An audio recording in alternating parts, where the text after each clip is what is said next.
Hi friends, இன்றைக்கி நம்ம சேனலில் பார்த்தீங்கன்னா வெஜிடபிள் பிரியாணி எப்படி செய்யறதுன்னு பார்க்கலாங்க.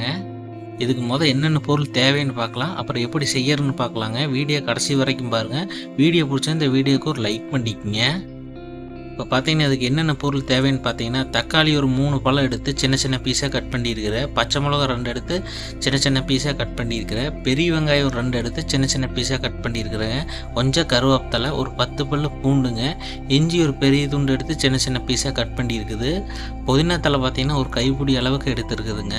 கேரட் ஒன்று 2 எடுத்து சின்ன சின்ன பீஸாக கட் பண்ணியிருக்குது. பீன்ஸ் ஒரு 3 எடுத்து சின்ன சின்ன பீஸாக கட் பண்ணி எடுத்து வச்சுருக்குதுங்க. இதுக்கு இதுதான் தேவையான பொருள்.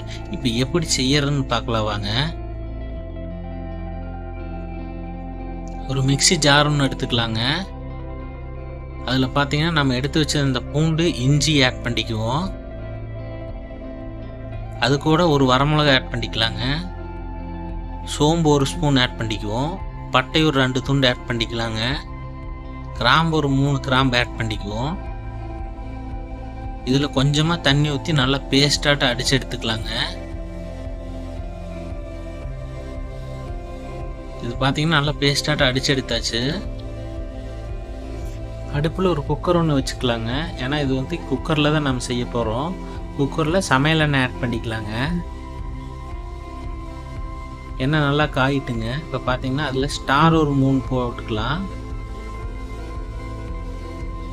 அது கூட கிராம்பு ஒரு 2 துண்டு போட்டுக்கலாங்க.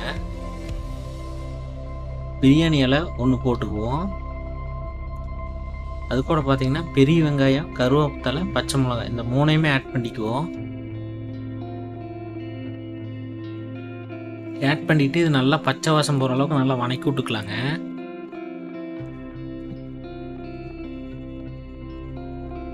இது நல்லா பச்சை வாசம் போகிற அளவுக்கு வணக்கிங்க.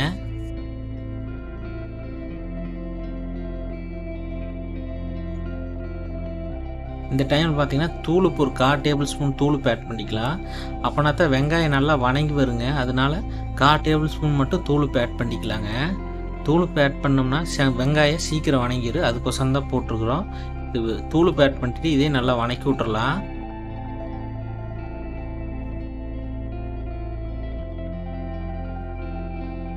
பார்த்தீங்கன்னா வெங்காயம் ஓரளவுக்கு நல்லா வணங்கிருச்சு. பச்சை வாசம் ஓரளவுக்கு போயிடுச்சு பாருங்கள். இந்த அளவுக்கு வணங்கினா போதுங்க. இந்த டைமில் பார்த்தீங்கன்னா நம்ம அரைச்சி எடுத்து வச்சுருந்த அந்த பேஸ்ட்டை ஆட் பண்ணிக்கலாங்க. இஞ்சி பூண்டு அரைச்சி எடுத்து வச்சுருந்தோம் அந்த பேஸ்ட்டை இதில் ஆட் பண்ணிக்குவோம்.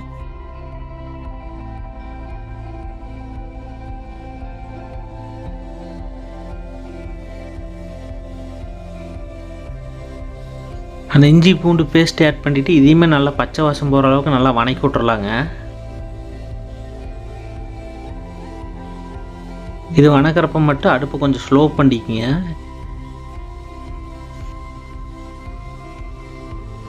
ஏன்னா பாத்திரத்தில் பிடிச்ச மாதிரி வந்துடும். இஞ்சி பூண்டு போட்டதுமே நல்லா ஃபாஸ்ட்டாக தீய வச்சுருந்தோம்னா அதனால் ஸ்லோ பண்ணிக்கிட்டு நல்லா வணக்கி விட்ருங்க. இந்த பச்சை வாசம் போய் எண்ணெய் பிரிஞ்சு வர்ற அளவுக்கு நல்லா வணக்கி விட்ருங்க. இப்போ பார்த்தீங்கன்னா எண்ணெய் ஓரளவுக்கு பிரிஞ்சு வந்துச்சு பாருங்கள். இந்த டைமில் நம்ம எடுத்து வச்சுருந்த புதினாவை இதில் ஆட் பண்ணிக்கலாங்க. புதினாவை ஆட் பண்ணிவிட்டு இதையுமே நல்லா வணக்கி விட்டுறலாம்.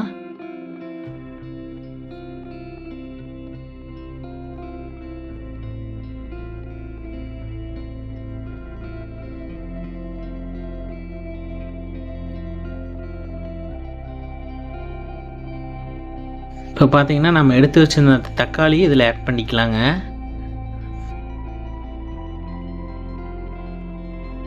தக்காளி ஆட் பண்ணிவிட்டு இதையுமே நல்லா வணக்கி விட்டுறலாங்க.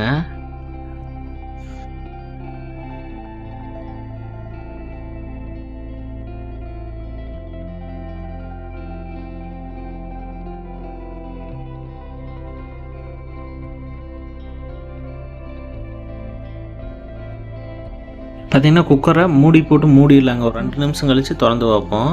பார்த்தீங்கன்னா ஒரு 2 நிமிஷம் ஆயிடுச்சு. தக்காளி பார்த்தீங்கன்னா ஓரளவுக்கு நல்லா வெந்துருச்சு பாருங்கள். இதை நல்லா வணக்கி விட்ருவோம். இப்போ தக்காளி பார்த்திங்கன்னா ஓரளவுக்கு நல்லாவே வெந்துருச்சு. இந்த டைமில் பார்த்திங்கன்னா நம்ம எடுத்து வச்ச இந்த கேரட்டு, பீன்ஸு இதில் ஆட் பண்ணிக்குவோம். ஆட் பண்ணிவிட்டு இதையுமே நல்லா வணக்கி விட்றலாங்க.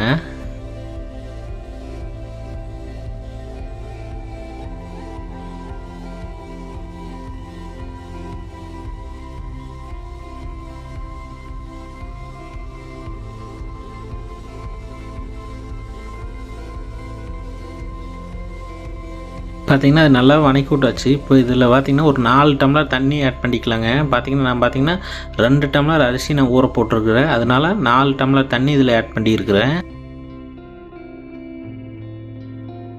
இது நல்லா கலரி விட்டுறலாங்க. தண்ணி ஆட் பண்ணிவிட்டு நல்லா கலரி விட்டுருவோம். இந்த டைம் பார்த்திங்கன்னா பெருங்காயத்தூள் ஒரு சிட்டி அளவு போட்டுக்கலாங்க. மஞ்சத்தூள் லைட்டாக போட்டுக்குவோம். ஒரு 1/4 டேபிள் ஸ்பூன் போட்டுக்கலாங்க சின்ன ஸ்பூனில். அதையும் போட்டு நல்லா கலரி விட்டுருங்க. இப்போ கல் உப்பு ஆட் பண்ணிக்கலாங்க. இப்போ பார்த்திங்கன்னா நான் கல் உப்பு ஆட் பண்ணுறேன். நீங்கள் தூள் உப்பு ஆட் பண்ணாலும் பரவாயில்ல. உப்பு ஆட் பண்ணிக்கோங்க. உங்களுக்கு எந்த அளவு தேவையோ அந்த அளவு உப்பு ஆட் பண்ணிக்கோங்க. உப்பு ஆட் பண்ணிவிட்டு நல்லா கலரி விட்டுருங்க. கலரி விட்டு மூடி போட்டு மூடிடலாங்க. ஒரு 5 நிமிஷம் கழித்து திறந்து வைப்போம். இப்போ பார்த்திங்கன்னா நல்லா கொதி வந்துச்சு பாருங்கள். இதை நல்லா கலரி விட்டுறலாங்க மறுபடியும். காரம் இதே கரெக்டாக இருக்குது. ஏன்னா பச்சை மிளகா 2 வரமிளகா போட்டு அரைச்சிருக்கிற ஒரு வரமிளகா போட்டு, அதனால் காரம் இதே கரெக்டாக இருக்குது. அரிசி பார்த்திங்கன்னா ஒரு 2 டம்ளர் போட்டு ஊற வச்சு கழுவி எடுத்து வச்சுருக்கிறேன். இதை இந்த டைமில் இதில் ஆட் பண்ணிக்கலாங்க. ஒரு அரை மணி நேரம் அரிசி ஊற போட்டு எடுத்து வச்சுருக்குறேங்க.